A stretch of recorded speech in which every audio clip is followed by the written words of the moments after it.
মাগো, যখন আমি ছোট ছিলাম আমি ভাবতাম তুমি মনে হয় বোকা।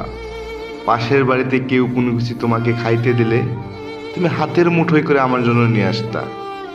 আর যখন আব্বার সাথে তোমার ঝগড়া হতো তুমি সারা রাত বাইরে বসে থাকতা, আর আমি তোমার আঁচল ধরে বসে থাকতাম যেন তুমি কোথাও না যেতে পারো।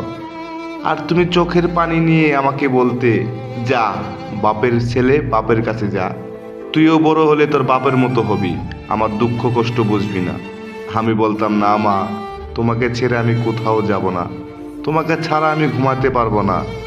মা চোখের পানি ফেলে বলতো, হায় বাবা, আমার বুকে আয়, তুই আমার জীবন, তোর জন্যই বেঁচে আছি, এত দুঃখ যন্ত্রণা সহ্য করি শুধুমাত্র তোর জন্য।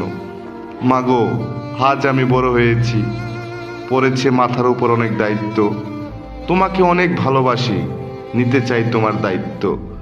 মাগো, তোমাকে সত্যি অনেক ভালোবাসি, তাই তো আজ আমি দূর প্রবাসী।